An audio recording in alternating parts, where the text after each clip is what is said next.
and I am leading this project, and I'm showing you a slide of all the people who are participating as team members in the development and operation of the Astromaterials Data System. As you just heard, we are recording this session, this workshop. So if that is in any way a problem for you, please let us know immediately. So several of the team are on the call today. So hopefully you can, with this slide, put a face to the names on the list. The team members that I just showed are all a part of the Geoinformatics Research Group at the Lamont Doherty Earth Observatory of Columbia University. And this team has for decades actually developed data infrastructure for laboratory analytical data, primarily the EarthChem system, which is an NSF-funded data facility for geochemical and petrological data, as well as the system for Earth sample registration that provides a repository for sample metadata and a way to get unique identifiers for samples. Astromat is also a collaboration with the Earth and Planets Laboratory at the Carnegie Institution of Washington with PI Shauna Morrison. Okay, many of you will probably be aware that in recent times, there has been substantial attention to astromaterials data generated on samples from the NASA JSC Johnson Space Center collections. The Astromaterials Collections curated down at the Johnson Space Center. And it has been generally recognized that there is very valuable data generated through laboratory analysis of these samples, but it has not been a fundamental part of the planetary data system and the planetary data ecosystem that NASA has been supporting.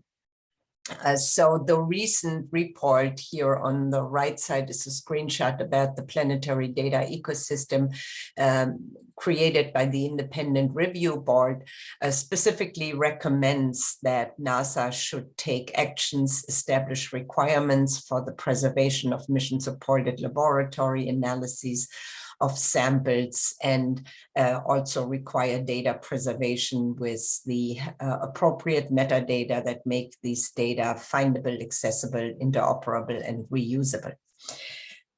But whoops, that was a little, there was also the recent Astromaterials Data Management Workshop at the University of Arizona.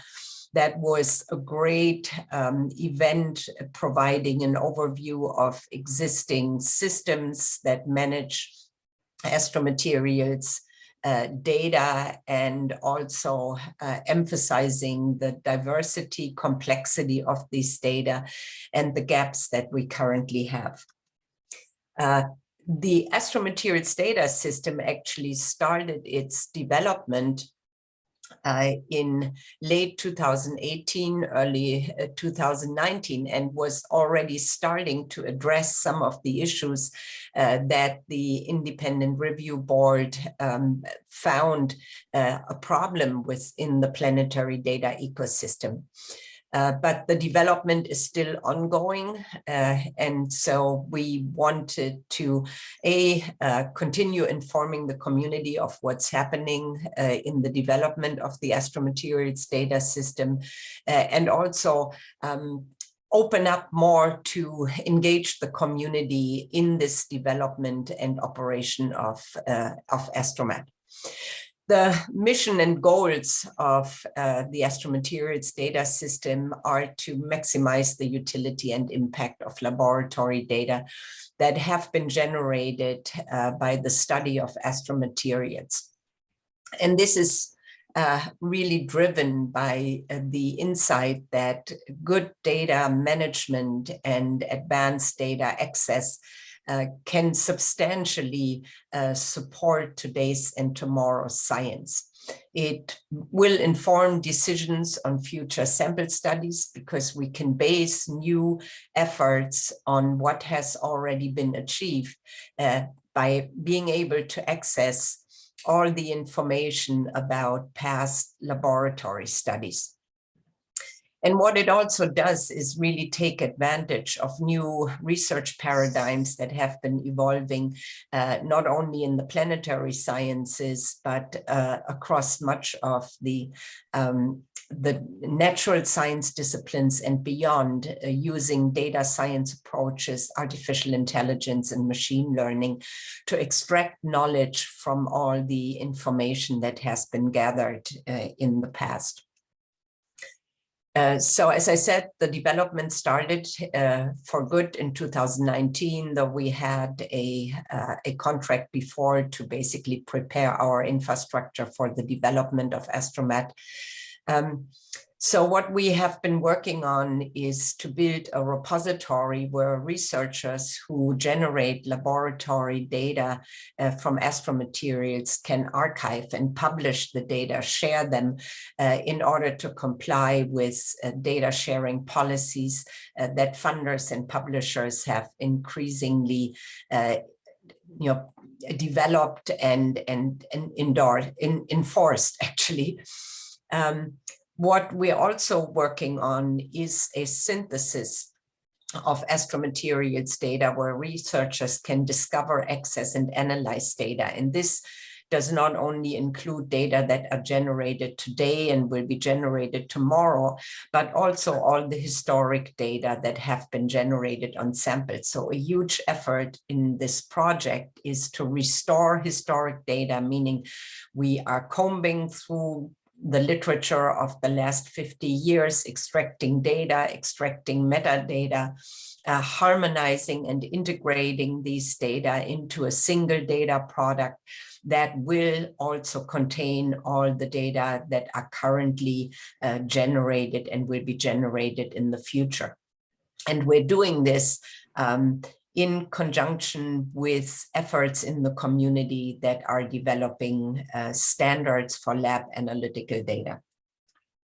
So this is just a sort of graphics to show the data flow for the two different systems, the repository and the synthesis, with users submitting new data to the Astromat repository that can be searched, and where individual data sets can be downloaded, mostly in the form of Excel spreadsheets, but also CSV files. But these data then are taken to a tool that our data curators use to organize the data in a way that they can be included in the Astromat synthesis, or AstroDB to describe the database, which is then synchronized with a search index when we have been building the user interface that allows anyone with an internet connection to search the data, extract data, and download data. And this is what we're actually going to be focusing on today, is this interface where we're trying to optimize its functionality and usability to the needs of the research community. And so, as I said, the Astromat synthesis contains published geochemical and petrological data that is extracted from scientific papers, as well as taken from data publications that are submitted to data repositories. It is made analysis ready, which means it's integrated and harmonized and available through APIs as machine readable information. We make sure that there is rich data documentation, meaning metadata, for the data to be really reusable. We put in sample metadata such as description, classification of samples, identifiers used at the Johnson Space Center or in the literature. We link different samples like subsamples and parent samples to each other. There are metadata about the lab, the instrument use, data quality, such as reference standard measurements, precision information, all of this clearly pending on the availability, especially in historic data sets. Much of this information is missing. And we link every value that we include to the original publication with a DOI and BIP code included, so we can link out to the papers that contains the data initially or made the data initially available. So the interface provides data access at the granularity of individual samples and measurements, and not just to data sets that you can download as spreadsheets. The power of this synthesis is really that you can search across the entire literature, across all the collections, and find samples based on their composition, based on other properties that are meaningful for the study you want to do. And I've included here in the presentation a quote that Alex Halliday, a planetary scientist who is now at Columbia University and director of the Earth Institute here, has provided to me in emphasizing how the Astromat synthesis can support the scientific research in cosmochemistry and in planetary sciences. And it really shows the efficiency and effectiveness of using data when it is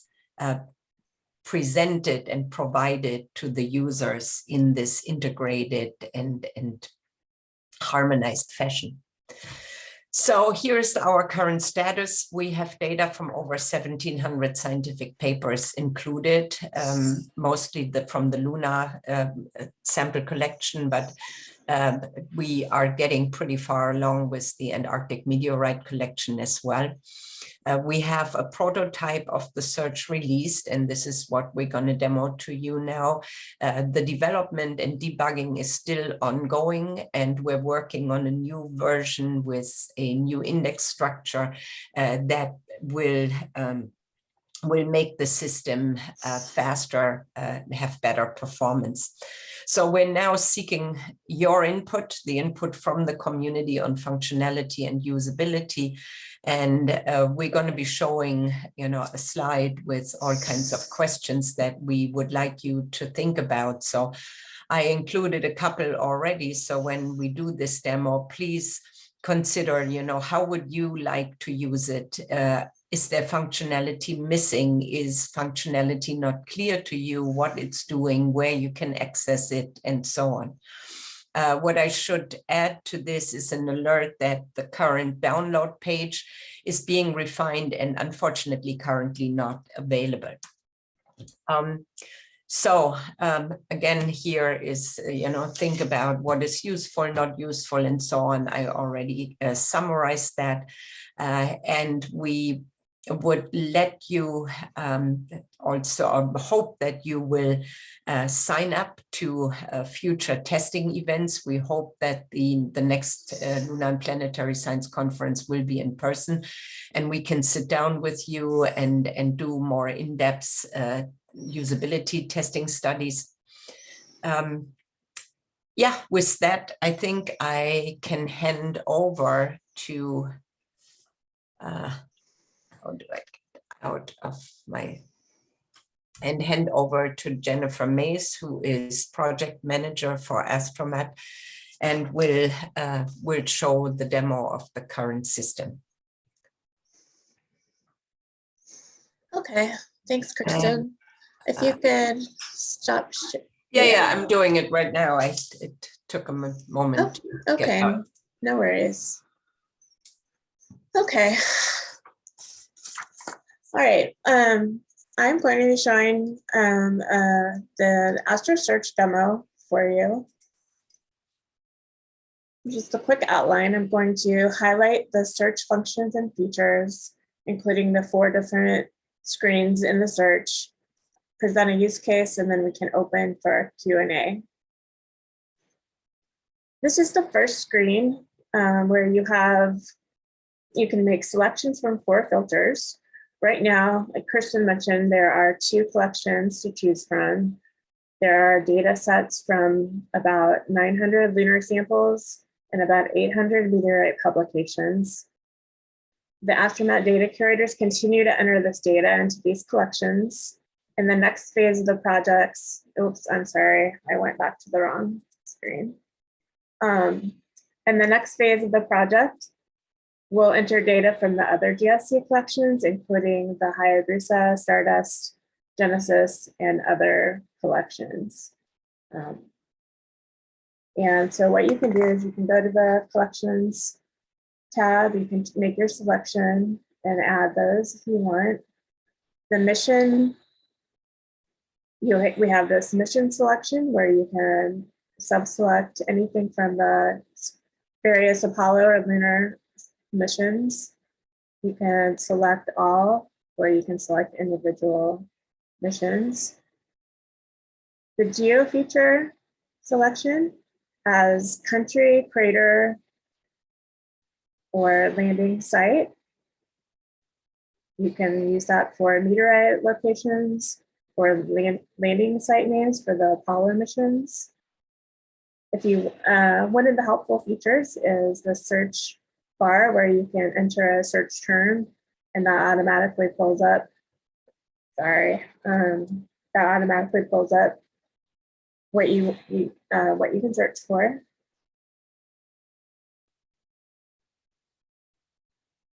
You can do that on any of the features. So I search for massive here, and you can make a selection there if you want. And then finally, sorry, I'm having trouble with this. Finally, you can use the taxon filter to search for a specific type of meteorite or a type of rock. And in this case, I'm going to search for all the meteorite types. You can see these collections are based on the classifications from Mutbowl for these meteorite types. So you can make your selection if you want all meteorites or if you want just a specific class of meteorites. And then once you've made your selections, you can go to the next page. The next page is the analysis type selection. And it shows at the top your previous selection with the filter. So you selected all of the meteorite types, which is over 99 taxons. You can see there are 163 different types of analyses and 255,000 data points available. With the bulk analysis, you can see the subcategories here, and it shows you how much data points are available for each one. You have an inclusion analysis available with those sub-selections, and also mineral analysis.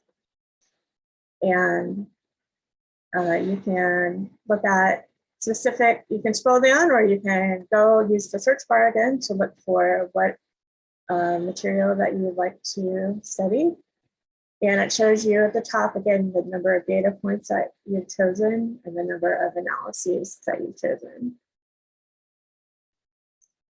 The variable selection page has all the variables that are available for your previous selected filters. So again, it shows your taxon and your mineral selection, your number of data points chosen, and the number of variables that you have to choose from. And down below, you can scroll down and see the different types of variables, volatiles, stable isotopes, trace elements, and it shows in each section how many data points are available for each of those variables. So I'm going to, in this case, select everything in the majors box, and that shows at the top, you have 515 data points chosen out of 26 variables. Another feature is this toolbar where you can select a range of variables. So for instance, I'm just using this as an example, that you can select between 2 and 4% for iron. And you can make that selection in any of the variables where the unit is, there's 1 unit for the variable.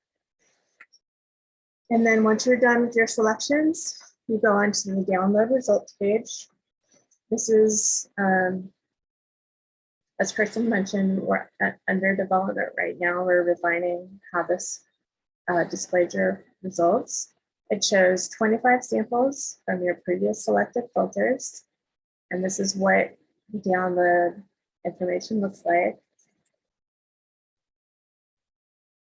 You can see that we give you sample data set, citation, analysis type, material, method, and lab for each sample. Each of the columns is sortable. You want to sort by the citation or the method, you can do that. And you can also use the search function if you just want to, say, look at the materials measured by electron microprobe. That filters the results for you. You can do that in any of the columns. Showing the actual data here for all of the samples. You can again use the sort function for any of the variables that you'd like. And then one other feature is the drag a column header. You can do that and it will aggregate your results based on what you're looking at. So in this instance, I'm looking at the sample. And also showing that you can look at, we have sample page, data set page, and citation pages for each one of the samples. Those have more information. You can export your data at this point. It is in an Excel sheet. And you can also save your query. So this is helpful if you want to come back and run the query again or modify your query. You can have up to 3 queries saved. And you can either run the query again or delete the query. And finally, you can reset the search and start from the beginning. And there's also a button where you can report feedback if you have any questions or issues for us. Okay, so that was a quick run through on how the search app works. I'm going to show a quick use case with lunar meteorites and oxygen isotopes. And thanks to Alexandra Ostrokova for this example. We're going to look at the oxygen isotopes from lunar meteorites to try to find their relationship and how they fit in with other extraterrestrial materials. So I'm going to run through this kind of quickly since we already went through this once, but we're going to select meteorites from the collections, and we're going to look at use taxon filter for anything that has tagged with lunar. And there are several things to choose from here. We'll add all the lunar, and then we'll go to the analysis type page and look at bulk analysis on the whole rock.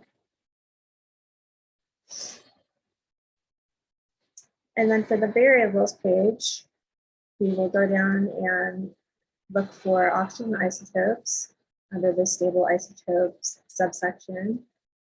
And I'm going to click on 017 and 018. And I'm going to leave the range at the default selection. On the download results page, you can see here we have a total of 43 samples available. And here's the data from these samples. And I'm going to look at them aggregated by sample number to see the different types of analysis that were done on that sample. Right now, we show you data from other analyses and with other data besides just the 018 and 017, so you can compare results. But in this instance, I just want the 017 and 018 data, so I'm going to filter by mass spec method. You can see here my 018 and 017 data.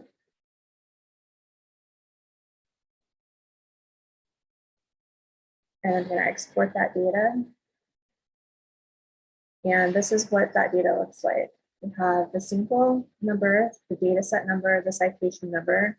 When you download that data, it includes hyperlinks that go to our web pages in the page app that give you the sample information, the data set information. You can download the entire data set if you want, and then the citation page that shows the citation, all the other information about the citation with links to the DOI. And you can go look at the paper if you want. And here's the data from that we selected for these that we got for these lunar meteorites. And here's the graph of that data. And it shows that the oxygen isotope data plots on the terrestrial fractionation line, along with the other lunar samples. And it shows that this provides evidence of lunar origin and excludes the possibility of being any unusual HED or other type of meteorite. These higher values in the Delta 18 show an increasing sample alteration. So that might be something that you could pull out of the data and do some further research on. And this is a graph from the Curator NASA website that shows the black dots are lunar meteorites. So it shows how lunar meteorite, oxygen isotope data fall within other types of astromaterials. Okay, so that was the use case. I just want to highlight again, as Kirsten mentioned, some of the features coming in the next release are something that I know the community is would really like to have is a search by sample name and meteorite name that will be coming in the next release. We'll have 3 indices instead of just 1 that optimize performance times. And we'll also have search results configuration options. So you can pre-select different ways of getting your data. Okay, so that's the end of the demo. Here are the ways that you can keep in touch with us. Astromat.org is our website. We have update with news items when we have them, and you can see that's where you go, of course, for the search. And you can sign up for our mailing list on the website. Follow us on Twitter at Astromat Data, and you can always contact us at info@astromat.org with any questions or comments that you have about anything. So, okay, so we'd really like to get some feedback from the community on the functionality and usability of the search and what you would like to see. And the search, filter, retrieval options that we have right now, do they do what you need them to do in order for you to do your research? Is there something missing that you would like to see? We would really like to open up the floor and get some feedback from community members. So if you have any questions, you can put them in the chat, or you can raise your hand and we can call on you to unmute yourself to ask questions.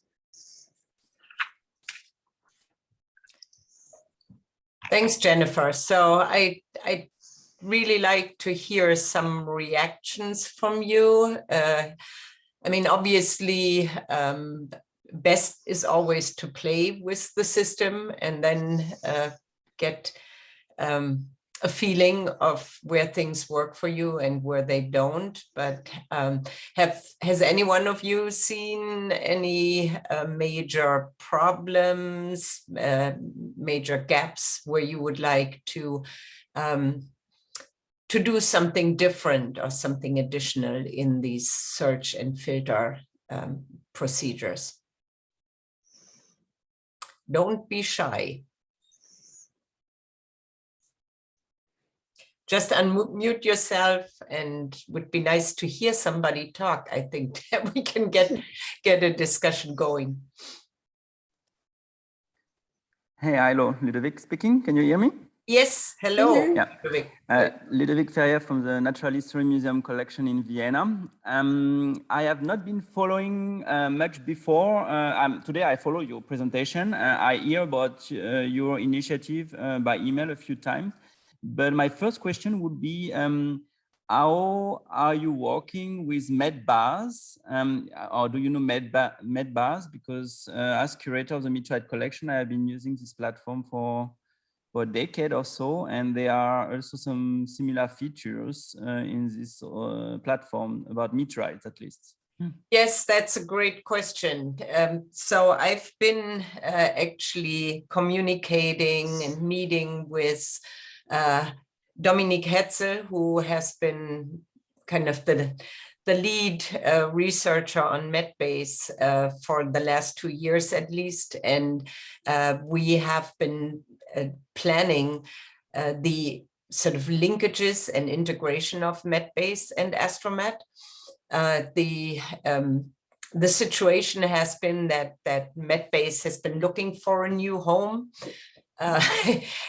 because of its current status as in being solely funded by user contributions, by subscriptions, which isn't sufficient in many ways. So I have, in actually early October, I met with Dominique Hetzel in Frankfurt, and we have come to an agreement that the MEDBase data will become accessible through the Astromaterials Data Synthesis. So it will happen, but there is currently, a lot of planning to do, and resources will be needed to integrate the MEDBase content with the Astromet synthesis. So it's coming, and it's the sort of difficult part of coming to an agreement is completed. Now comes the technical integration of those two data systems. Thank you, Kerstin. It's all good, all clear. I was asking because you say you are going through the literature, and this was done already by these guys. Absolutely. I don't know. Yeah. I don't know how up to date it has been, because I have to say that I'm paying every year for the subscription, but I have never been using the versions they have online because I found it really. I don't know. I did not get the result that I was able to get with the old version, that I had on a CD. On my computer. So I mean, it's good that you guys will be taking over or integrating it in the data. Yeah, one big challenge is that the MEDBase has integrated all the data, but has a lot less in metadata than we actually try to include in the synthesis. And that pertains to, method information, the lab where data were generated, and so on. And we'll have, I mean, at least initially, just tag data as coming from MEDBase and not having all this information, and then figure out how we can add the information over time to make the data more reusable. So that's a challenge, obviously, but hopefully it will still be useful to have the MEDBase data as part of the whole data collection. Okay, thank you. If there is no more question, I have another question when I have the microphone. Great. It's a lot about geochemistry. I'm a geologist, petrographist, mainly working on impact, but on meteorite as well. I did not pay so much attention. Is there a function where you can look for, I don't know, a specific mineral that have been mentioned in a meteorite or in a lunar rock? Like, yes, let's say, okay. That's right. When you start a selection on that second page that Jennifer showed, you can select between bulk analysis or mineral analysis, and also inclusions. But the mineral analysis will show you a list of all the minerals that have data in the database. So then you can go and select whatever mineral you're looking for. You can, as the list of minerals is growing fast, you can then just use the sort of search by name and get to the specific mineral that you're looking for. I see, but it will be like, it will say that there is analysis for so-and-so minerals. But for example, if I'm interested just to know if, I don't know, this weird mineral have been mentioned in a meteorite or not. Yeah, that's something that has been brought up already, to have basically mineral assemblages as part of the database. We didn't initially include that idea, but we, especially Shauna Morrison, who is actually working on mineral assemblages, has brought this up, and it's an important feature to add. It's great that you mentioned that, because that kind of brings that issue higher up the list of priorities, I think, that we need to take on. Okay. It's basically, adding the mineral without an analysis, but knowing that it's part of a given meteorite or other astromet sample. Mm-hmm.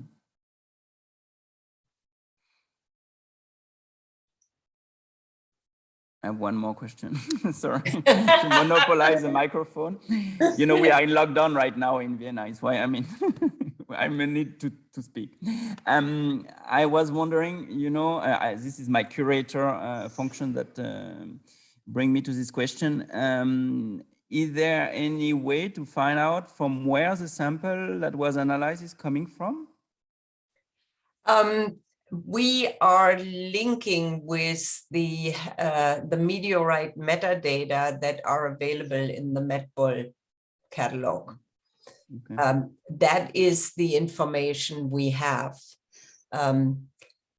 Currently, there is for us no other way but to either extract information about the provenance of a given sample, either from the MetBull list or from the paper that we were using to put in the data. We hope that in the future there is going to be more or a better way to track the origin of samples through the use of unique identifiers. I know that the meteorite samples currently have the MetBull numbers that Jeff Grossman assigns. But we want to open this up to the use of sort of more globally resolvable identifiers that can link to pages not only in the MetBull list, but in other locations and other databases as well, that show you where a given sample comes from. So I think there is a lot to be discussed within the meteorite community. I'm hoping that we can set up, town halls or smaller workshops at upcoming MetSoc meetings to discuss this. The Astromaterials Data Workshop at the University of Arizona recently actually talked quite a bit about the use of identifiers, especially the IGSN global sample number for meteorites, and several organizations such as the AMNH here and obviously the Johnson Space Center as well are kind of ready to move into that new way of identifying samples and having more sort of global name registries for these samples. Okay, thank you. We have a question in the chat. Are there plans to add sample maps to describe where a sample was obtained, similar to PET-TB? We can absolutely do that, and indeed, I know that Honda Beat, who is our main developer for the software, the application that allows the search and result display, is currently working on a new interface for PET-TB that has an extended range of map-based functionality, and that whole PetDB search is identical to what the future AstroDB search will be, so we can easily transfer map-based searches and map display of search results. So yes, that plan is there, and it's good to know that that's a function that the community wants. Thanks for the question, Paul.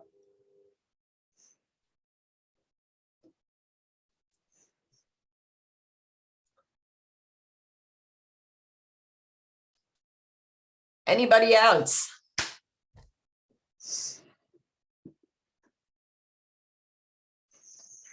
Are you all, I mean, I'm just asking a direct question, and I don't want to extend the meeting much longer, but you know, if you could just let us know briefly which samples you work with.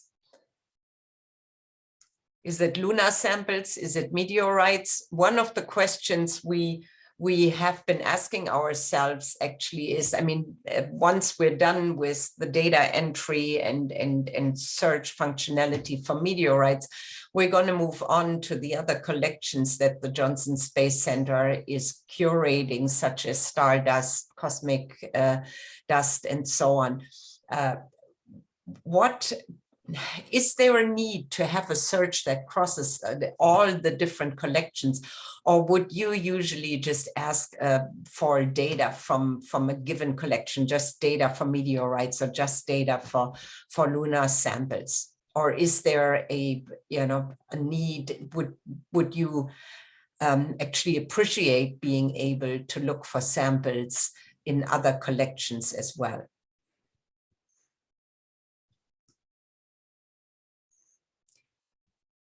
Oh, great question here, the plotting capabilities. Yes, that is on our in our work plan for year 4, so not for another year, but we will be starting to add these plotting capabilities. And we're planning initially to really copy in some way, reproduce what MetBase is currently offering in XY plots, and being able to create plots with ratios as well. So that's in a functionality that's definitely on our radar and will come, but not over the next year. There is more functionality also pertaining to the spatial information of in situ analyses. And we have been in conversation with the group at the University of Arizona that's building the sample data management system for OSIRIS-REx, who have done a fantastic job in building a spatial information system for these in situ analyses. So I hope that we'll be able to have that capability also sort of in year 4, which means in 2023.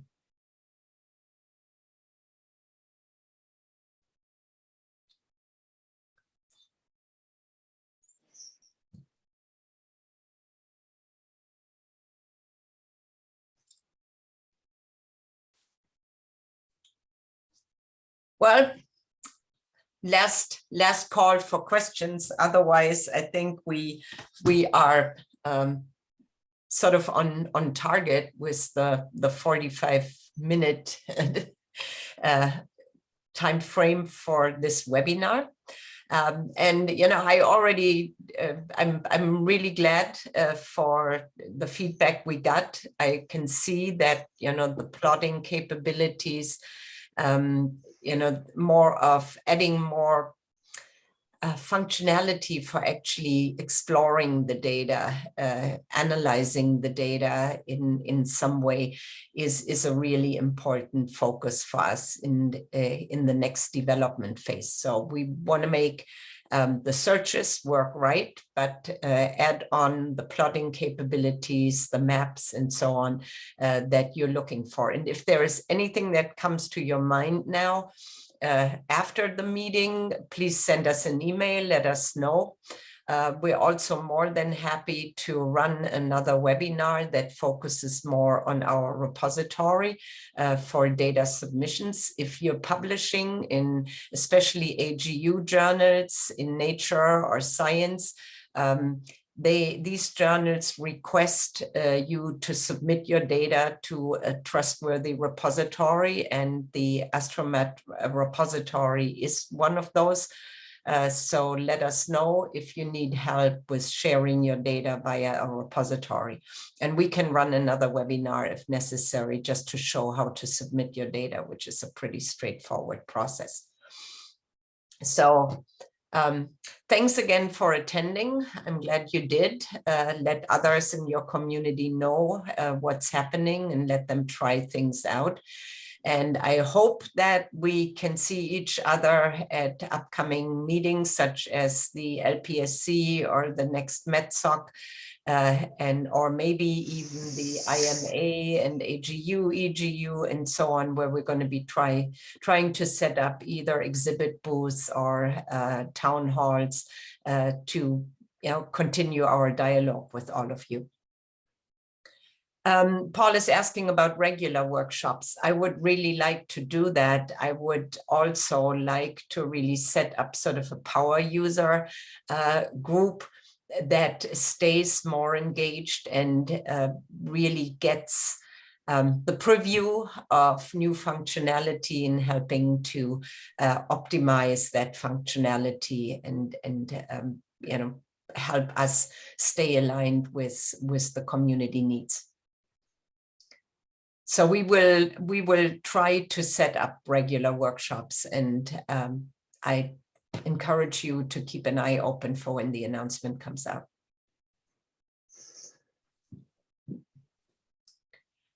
So we will post the recording, obviously, on the Astromat website, and I assume it will be a YouTube video that will be available to everybody out there. So if you have colleagues who missed this meeting today, but would be interested, please let them know to just go to the Astromat website and look at a news item. So thanks, everybody. It was great that you could attend.